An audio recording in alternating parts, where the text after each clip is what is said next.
What is up, Red Raider Nation? Welcome back to another edition of the Nation's official podcast. We are your hosts. I am TJ Kern. That is my buddy Blake Hartsfield.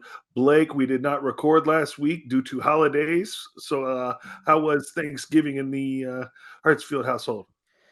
It was good, man. It was the little guy's first real Thanksgiving. Last year he was too little. He was only 3 months old, 4 months old. So he got to eat Thanksgiving dinner for the first time, and we had a great time with the family. So how about yourself? Awesome. Sounds good. I hung out with the fam as well. I mean, I don't have my own fam just yet, like you, but just hung out with the parents and my sister. So we had a good time, and lot has happened over the holidays and the since we recorded one of these last. Mainly, the Red Raider football team ended the regular season. They finished beating Oklahoma State on the road in Stillwater in a crazy game and then come home and just absolutely blow the doors off of West Virginia. So, that being said, Blake, and let's start here. The Big 12 title game is Iowa State and Arizona State, two teams that Texas Tech beat. How bad does that TCU game hurt? TJ, it stings. They completely lost the plot in the fourth quarter against TCU. It was a total collapse. The wheels fell off 100%, coming all the way down to the things that we've talked about with Zach Kitley and that play call and the defense not being able to stop TJ. If you'd have won that game and not collapsed, you'd have been playing in Arlington this week. I mean, it was that simple. The way that the tiebreakers would have worked out with you being on that top group instead of half a game or a game back, you'd have been there playing. So it's frustrating, but I think it cannot be denied at this point the overall progress that Coach McGuire has made for this football program, TJ. And I just want to throw something at you. I think I sent you this in a text, but everybody, the gold standard around here at Tech, at least in modern football, is Mike Leach, right? We agree on that. Yeah, So if Mike Leach, the most successful years that this program's ever had, right. Mike Leach was the coach. So that's your gold standard, right? Well, Mike Leach's first 3 years at Texas Tech, he was 23-16 with a 12-12 record in the Big 12. So a slow build, and he took over a program that had not missed a bowl game in over a decade under Spike. They were a healthy program. They weren't dominant by any means, but they were not a dumpster fire like what Matt Wells left for Joey McGuire when McGuire took over from Wells. Well, TJ, 23-16, 12-12 for Mike Leach. Joe McGuire in his first 3 seasons is 23-15, so he's a half a game better on the overall record with a 16-11 Big 12 record. So has it been frustrating at times? Yeah. Are there things that needed to get changed? Absolutely, but you can't deny the culture is significantly better than it ever was under Tuberville or Kingsbury or Matt Wells, and this program seems to be making the correct strides and moving forward to becoming a good program. And as frustrating as this season was overall, you finish 8-4. I think both of us, when we were going through picking the wins losses at the beginning, we were 9-3, 8-4, somewhere in that range. So, I mean, how mad can we really be? Even though this season they left some meat on the bone, as they say, and really should be playing for a Big 12 championship and a shot in the college football playoff. That being said, with a good chance to win it if you're playing against an Iowa State or an Arizona State teams who you've already beaten. Especially in Arlington, TJ, you've been playing a home game. I mean, let's call a spade a spade. No matter who, any of the teams you could have ended up playing in the Big 12 title game, if you'd have not blown it against TCU, you'd have been playing a home game. So you'd have had a good chance to win it. So they had a chance this season. We looked at the schedule at the beginning. We drank the Kool-Aid. We said, hey, maybe this team could be in Arlington. Lo and behold, they had a shot. Should have Just been there. They should have beaten TCU. Bottom line, I mean, that was a game that they had TCU beat, and they let TCU off the hook. And so that being said, the Red Raiders do finish at 8-4, which is another year of progress. Like you said, Joey McGuire is 16-11 in the Big 12. But we both thought a couple things needed to be shaken up last time we talked. A couple coordinators. One Blake Hartsfield said we need to get rid of both coordinators. And lo and behold, not necessarily in that order, but the Red Raiders fired defensive coordinator Tim DeRuyter. And I know Blake Hartsfield was all aboard that train because we were talked about it here on the Nation's official podcast. But Blake, is it a blessing in disguise? Did Zach Kitley with the number one offense and his golden boy image taking this job at FAU surprise you at all? No, it didn't surprise me. In fact, that was about the only way I thought you were going to get rid of Kitley. I'm probably in the minority of the greater tech content creator space on this one. I know guys like RC and Jacob, are on the side of they were on the Kitley correct side of the fence. They wanted to keep Kitley, and look, I don't blame somebody for taking that stance. Right, the overall numbers were great. He had the number one scoring offense in the conference. Uh, the total production numbers were good.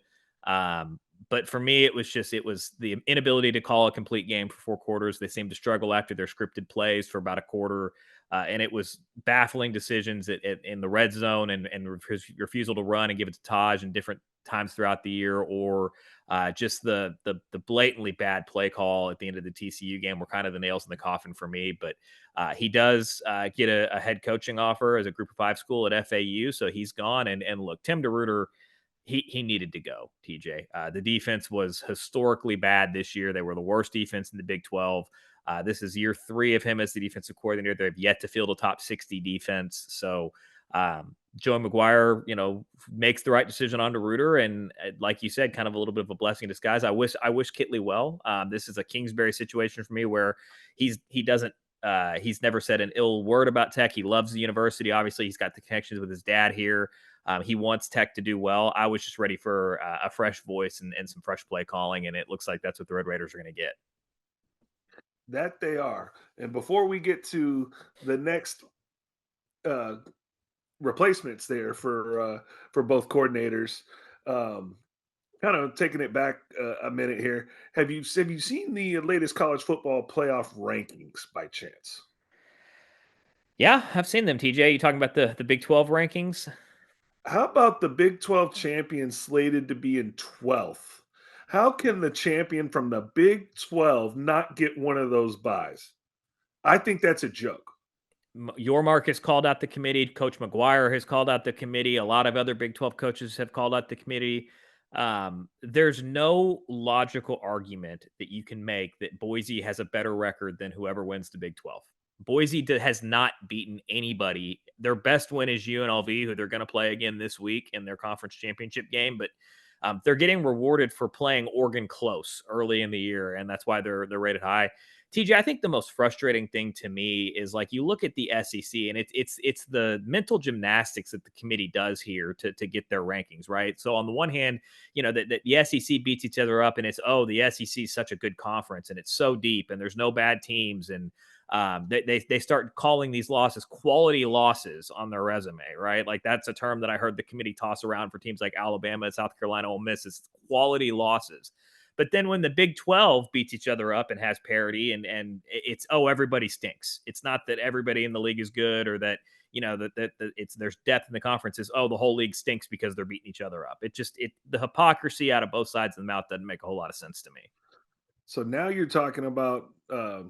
I know we'll get back to the tech stuff here in a second, but the Big 12 champion would have to go on the road to like a Penn State, for example, Good luck. a non-conference champion home game Good in luck. the college football playoff. So I thought that was very interesting. Wanted to get your take on that before we get going here. The And Big then 12 champion lastly, should be the fourth seed. They should have a bye. Period. yeah.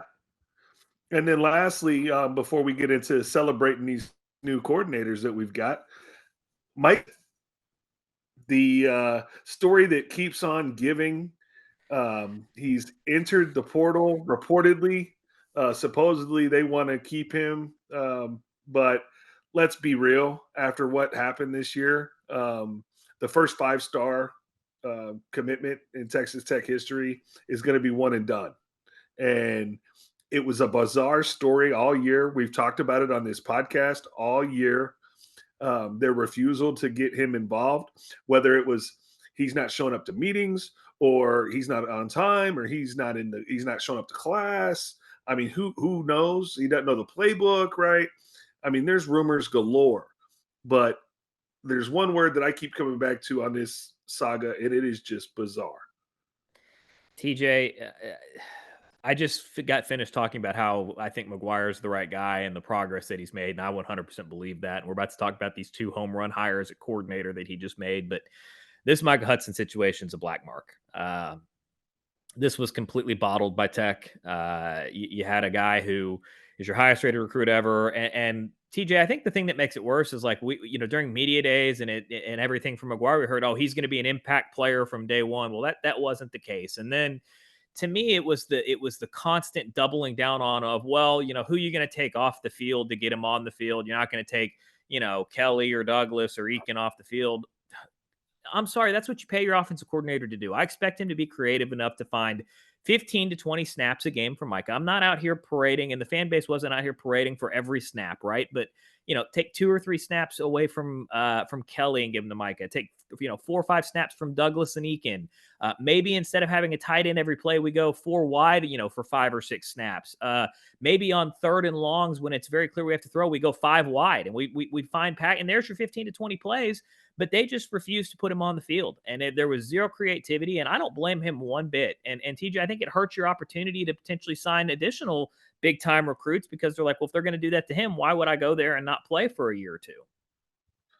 Yeah, I mean, I definitely understand that. And another big thing that we can get into here in a few minutes is National Signing Day took place, and I know you and I aren't big recruits guys until they sign, until they're actually on the dotted line and they're going to start showing up to campus. So, all right, let's get into the fun of this. Let's talk about these two new coordinators that are here coming to the 806. And boy, both these gentlemen were wanted. Let's start with the defense. And let's start with Shield Wood. We are going to be bringing the wood in the 806, my friend. TJ, before we start talking specifically about defense, I want to preface this conversation by saying, of the realistic targets that were out there, yeah, I know there was some people who floated like Eric Morris, but is he really going to give up being a head coach, right? Of the realistic targets that you could have get, if you'd have asked me before this process started, the two names that I would have wanted, it's the two names that Joey McGuire got. Wood is a guy who was at Tulsa and then followed the head coach down to Houston. TJ, we all agree Houston was really bad, particularly on offense. Their offense was pathetic this year. They couldn't sustain a drive. They struggled to, give that defense any rest. And that defense was top 30 in the country. It was the number one defense in the Big 12. And Tech goes and gets Wood, and I think he's going to bring some fresh ideas. It certainly can't be any worse than it's been, particularly after this year. And I think you're going to see instant improvement. I think he's also probably going to bring maybe a transfer or two with him from Houston. Portal isn't officially open yet, but it wouldn't surprise me to see him bring a couple of his guys with him. And I'm excited about this hire, TJ. I think he's going to be exactly what the Road Raiders need on that side of the football.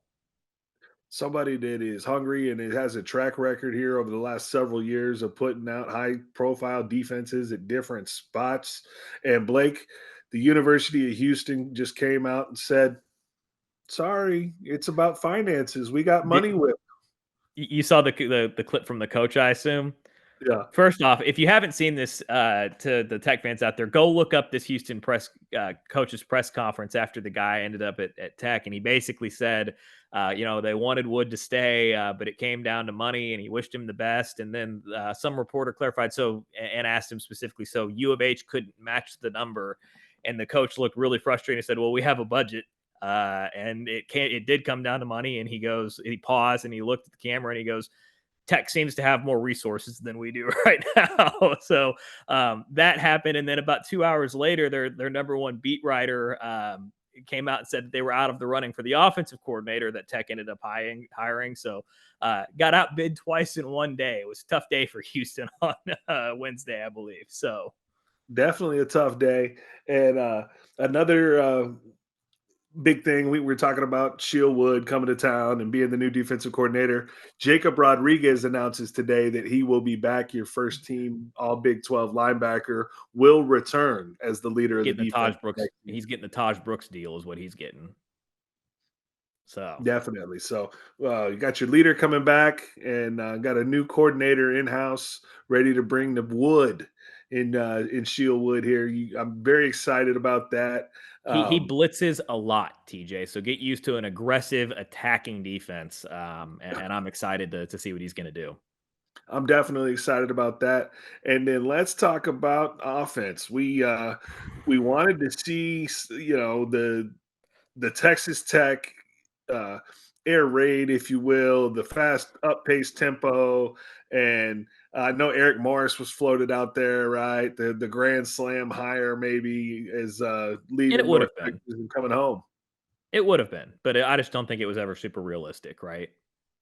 Yeah, so we go to Texas State down there in San Marcos. Our little brother. I mean, I think of Texas State and Texas Tech as you know the kind of stepbrothers, if you will. Will Ferrell and the other guy because of their partying ways. But now Figured we're that's linked where you on were the going with football. that one. Yeah, I Yeah, figured. so now we're linked on the football field as Mac Leftwich, return of the Mac, comes to Yeah, the 806. And this one was close, Blake. We didn't know if this one was going to get done. There were rumors that he was at Las Brisas. There were rumors that he was actually in Salt Lake City in Utah. They were he was tracking in late Utah. manifest. I mean, a lot was going on here for trying to get Mac. Well, he was wanted by multiple programs in the Big 12. The two that you already mentioned, Houston was in the mix, and Tech obviously ends up getting him. Utah was in the mix, and I also heard that both West Virginia and Oklahoma State at least poked around in their hunt for new coordinators as well. So, TJ, this is a home run. If you couldn't have Eric Morris, this probably came at Eric Morris's recommendation. He worked for Eric Morris at Incarnate Ward. TJ, his offense is very elite. Texas State had a hell of fun offense to watch. They're balanced. They run the football. They throw the football. They finished sixth in total offense. They're one of the top scoring offenses. And when he took over Texas State last year, he took them from like 123 the year before to like 48. So like in one season he improved that much, and then this year he had a top 10 offense. And it's going to look a little different. It's not a classic air raid. He comes from the veer and shoot tree. So expect to see really wide offensive lineman splits, a lot of running the football to set up the throw. When they do throw, expect not everything will be vertical shots, but expect a more vertically aligned combination of routes. And TJ, they're going to spread it out from sideline to sideline. I don't know if you watched any of Texas State, but they have some of the widest formations in the country. They play that truly that veer style where they want to go sideline to sideline and run different directions and take vertical shots and play with tempo. And this is going to be a really fun offense to watch. One of the things I think I texted you was this is the offense I think Tech should have gone to 5 years ago. It branched off of the original air raid from Leach, but it was the adjustment to defenses when defenses got lighter in the 4-2-5 to kind of combat some of the throwing concepts in the air raid. This was designed to continue to exploit space, but punish them for having light boxes. And I'm really excited for what he's going to do in Lubbock. No doubt about that. And we at Incarnate Word in 22, they led the football championship subdivision in total yards at 500 a game at 52 points per game. Then in 23 goes to San Marcos and Texas State, where you mentioned in 22 they were 120th in the country, and they finished 49th in yards per play and 20th in points per game. What an improvement in One 1 year. Go ahead.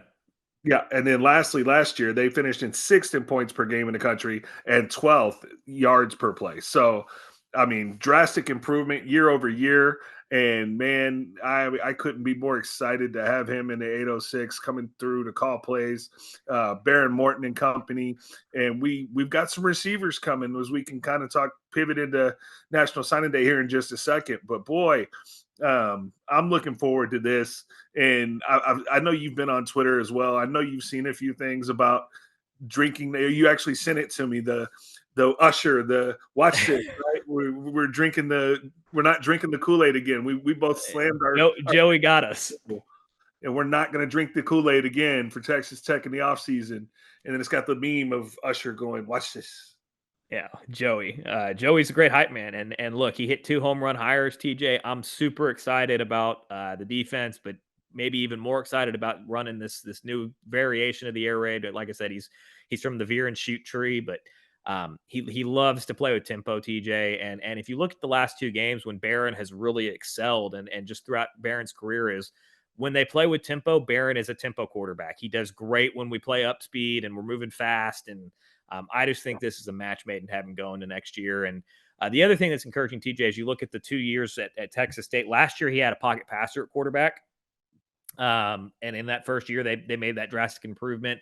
And then this year, he had a mobile dual threat quarterback that he called a little bit more quarterback runs. So he can do it both ways, right? He can just call runs for the running back if he's got a pocket passer, or he can hurt you if he's got a dual threat. And just a great offensive mind. And like I said, I think he was endorsed by Emo, and that's who. He probably told McGuire, "Hey, that's the guy you want to go hire because he worked for Minden Incarnate Ward, and that's the right guy." Yeah, 30 years old, Mac Leftwich. Younger than me. The youngin. He's younger than both of us. I mean, obviously, you're quite a few years younger than I am, and he's down there. Former quarterback at UTEP, Yep.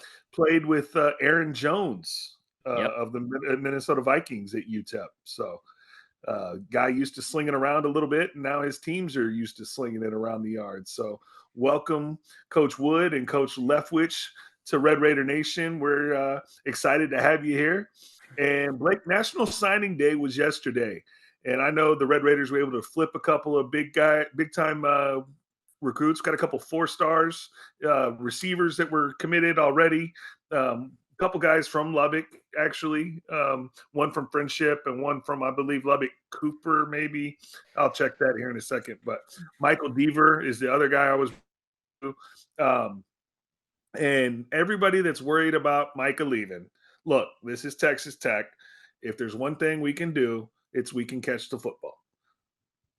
They'll find a receiver, TJ. I think that's going to be one of the portal additions. If Micah decides not to come back, they need a legitimate replacement for Kelly. They don't have that on the roster currently.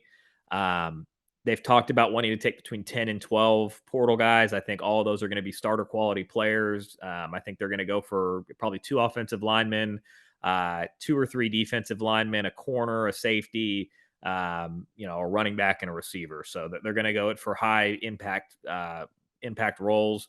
Um, National Signing Day is what it is. This was a little bit of if you look at just the rankings, it doesn't tell the full picture. The house case is supposed to settle in a week or two, so roster sizes are going to get cut back by 15.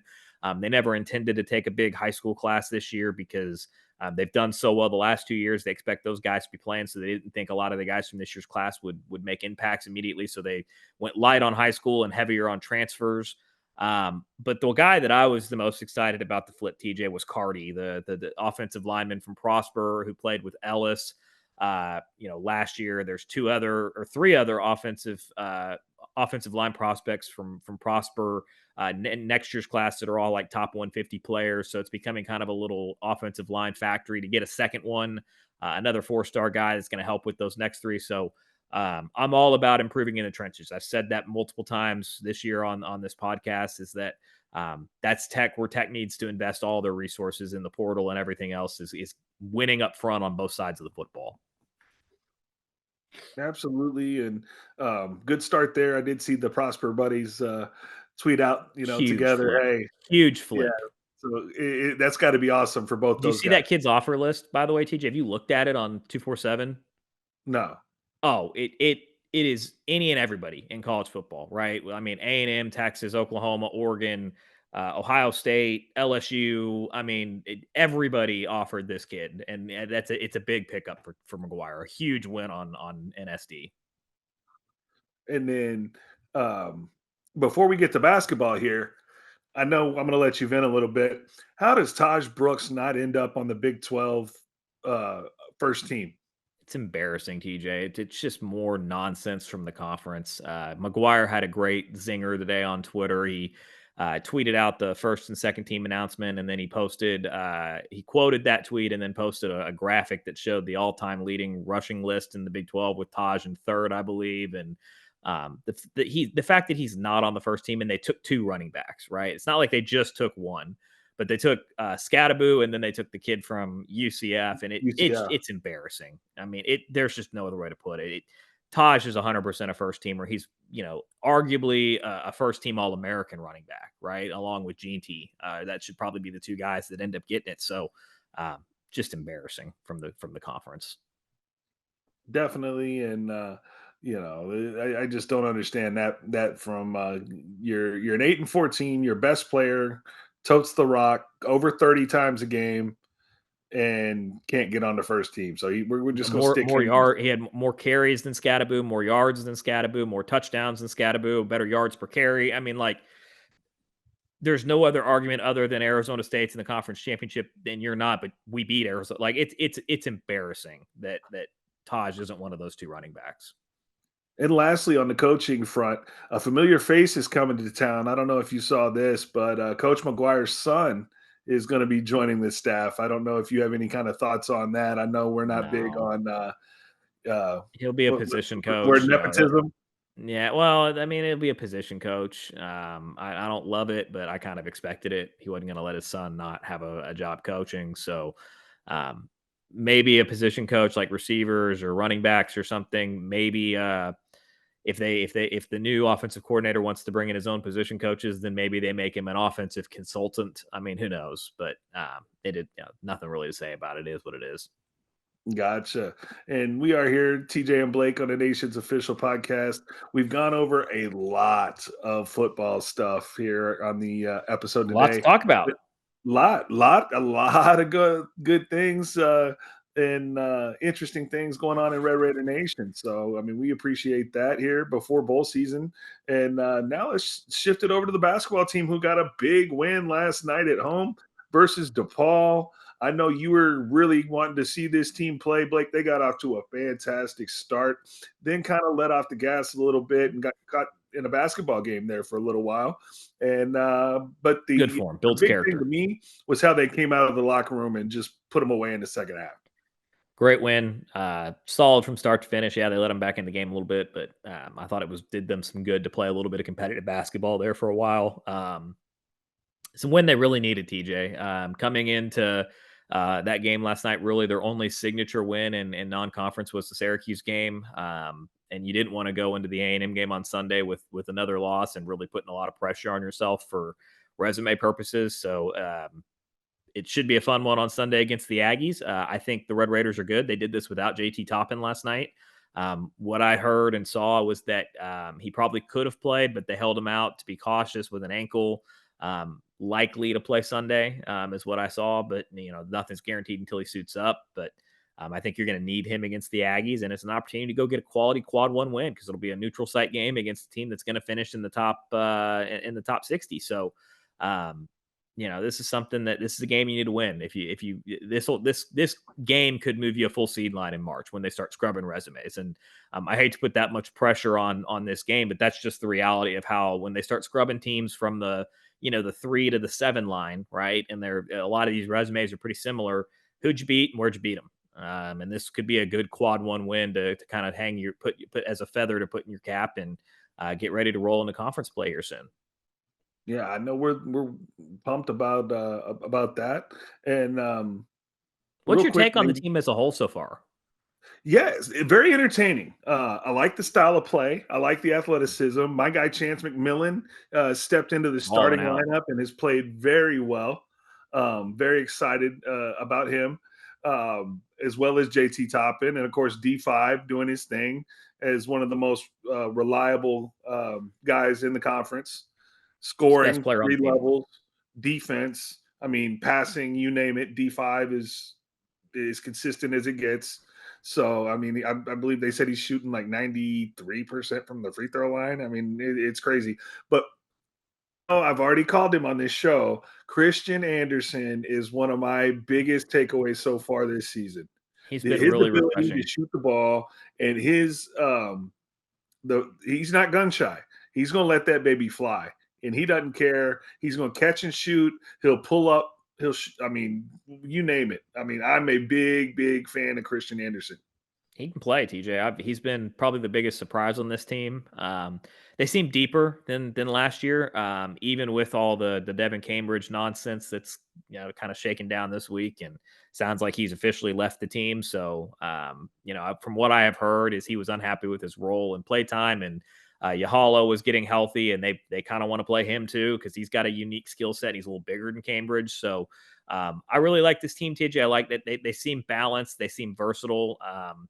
They didn't play great against St. Joe's. It was a game that they had a chance to steal despite shooting terribly. And St. Joe's having a career night for a couple of guys, but um, They bounce back the next night, beat Syracuse. Like I said, they're versatile. They've got shooters. They've got depth. They've got a lot of guys they can throw at you. They've got different lineups and styles they can play.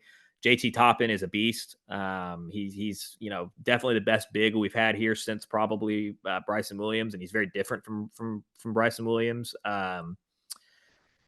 With all The due respect to rebounding, him, the rebounding has been something that I've been he's the very best. encouraged. He's probably the best rebounding big we've had in. I mean, he period in this run of basketball. I mean, seriously, like in this dominant run that we've had for the last decade, I can't think of a guy who rebounded the ball better than him. So um, he's second best player. With all due respect to Mr. Toppin, it's still D5's team, and as D5 goes, this team will go. And I think they're going to be very good. TJ, I'm going to pick them to beat the Aggies. I will be at the game, and I think they're going to be a top 5 Big 12 team, and that should get you a 5 seed at worst in March.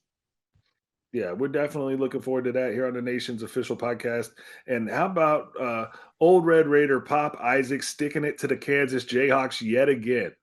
That's the duality of Pop Isaacs, right? I mean, he can be when he's on and he's knocking down shots, he looks unguardable and he can be electric and he can fill it up. But as we know, as Red Raider fans, and I'm sure Creighton fans will learn throughout the course of their conference grind in the Big East, that he's a high volume, inefficient shooter. Like I said, it can be really great. And I don't say that as a disrespect to Pops, but that's just what the numbers tell you, right?